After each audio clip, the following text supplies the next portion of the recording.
આ તરફ અમદાવાદ શહેરમાં હજુ સિઝનનો વરસ્યો છે માત્ર 50% જેટલો વરસાદ, પરંતુ રોડની હાલત જોઈએ તો તમને લાગશે સિઝનનો વરસી ચૂક્યો છે 100%થી પણ વધુ વરસાદ। શહેરના મહત્વના અને વ્યસ્ત ગણાતા રસ્તાઓ નથી યોગ્ય સ્થિતિમાં। મણિનગર વિસ્તારમાં હીરાબાઈ ટાવરની સામે આવેલો આ બિસ્માર રોડ જોઈ લો। અંદાજે 500 મીટર જેટલો રોડ ખોદવામાં આવ્યો હતો, પરંતુ 4 મહિનાથી વધુ સમય વીતી ગયો પણ આ રોડનું સમારકામ કરાયું નથી। એક તો બિસ્માર રોડ છે, તેમાં વરસાદ વરસતા કાદવ કીચડનું સામ્રાજ્ય છવાયું છે। હીરાબાઈ ટાવર વિસ્તાર કોમર્શિયલ અને રેસિડેન્શિયલ વિસ્તાર હોવાથી 24 કલાક સતત વાહનો અને લોકોની અવરજવર રહે છે। એલજી હોસ્પિટલ પણ નજીક છે, ત્યારે એમ્બ્યુલન્સની પણ સતત અવરજવર રહેતી હોય છે। અડધા કિલોમીટરના બિસ્માર રોડને કારણે દર્દીઓને પણ હાલાકી વેઠવી પડે છે।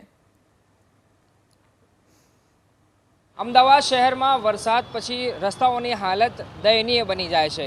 લોકોએ રસ્તા પરથી કેવી રીતે પસાર થવું એ સૌથી મોટો વિષય બની જતો હોય છે। ત્યારે આપ જોઈ રહ્યા છો કે મણિનગર વિસ્તારમાં છું। મણિનગર મિહિર ટાવર આવેલો છે। મિહિર ટાવરથી એલજી હોસ્પિટલ તરફ જવાના રસ્તે તમે જોઈ રહ્યા છો કે માત્ર સિંગલ પટ્ટી રસ્તો, આમ તો બહોળો રસ્તો હતો, પરંતુ અહીંયા ખોદકામ કરવામાં આવ્યું હતું। ખોદકામ કર્યા પછી યોગ્ય રીતે એનું સમારકામ નથી કરવામાં આવ્યું, તો ઠેક ઠેકાણે અહીંયા લગભગ 500 મીટરનું અંતર છે। એ 500 મીટરના અંતર સુધી ખાડા જોવા મળી રહ્યા છે। તો ક્યાંક આ પ્રકારે પેવર બ્લોક્સ નાખીને આખા રસ્તાની હાલત બિસ્માર કરી દેવામાં આવી છે, જર્જરિત કરી દેવામાં આવી છે। અને આ જે આખો પટ્ટો છે એ પટ્ટા પર કાદવ કીચડની પરિસ્થિતિ સર્જાઈ જતી હોય છે, જેથી કરીને આ જે રેસિડેન્શિયલ એરિયા છે એ રેસિડેન્શિયલ એરિયામાં રહેતા લોકોએ પારાવાર મુશ્કેલીઓનો સામનો કરવો પડતો હોય છે કે જેવા ઘરની બહાર નીકળે ત્યારે કંઈક આવી પરિસ્થિતિનો સામનો તેમને કરવો પડતો હોય છે।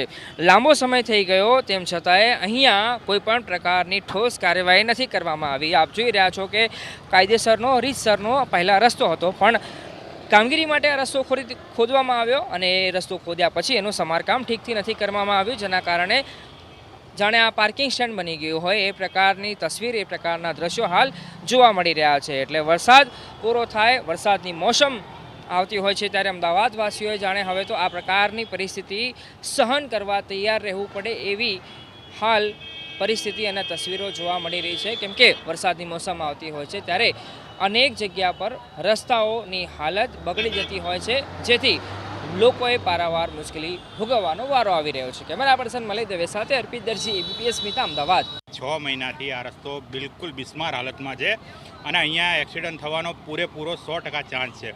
ઘણી વખત અહીંયા એટલું પાણી ભરેલું હોય છે કે ગાડી સ્લીપ ખાઈને પડી પણ જાય છે। ગાડી જો ઘણી આવતી હોય છે એક્ટિવા લઈને, તો એ પણ ઘણી વખત અમારી નજર સામે પડેલી છે, જેને અમે ઊભી પણ કરેલી છે। તો મારો કહેવાનો સરકારને એટલું જ છે કે તમે આ વસ્તુ ઉપર ધ્યાન આપો ને, જે બીજી નથી ના કામની વસ્તુ તમે કરતા હો છો, તો જે સામાન્ય પબ્લિકને જે જરૂરિયાતની વસ્તુ છે, રોડ રસ્તા, એ વિષય ઉપર તમે કંઈક કામ કરો ને સર। ઉનાળાના ટાઈમથી અહીંયા ખાડો ખોદાયો હતો, 3 વખત એ લોકોથી રોંગ કામ થયું। એક વખત ખાડો પૂરી નાખ્યો, એના પછી અહીંયા ગેસ પણ લીકેજ થઈ હતી અદાણીની। એ ટાઈમે અહીંયા એની ભાગદોડ જેવું થઈ ગયું હતું અહીંયા આ સાઈડ। અને બીજું, સાંજના ટાઈમે જે અહીંયા ટ્રાફિક જામ થાય છે, એના કારણે અમને વર્ક કરવામાં પણ મુશ્કેલી થાય છે।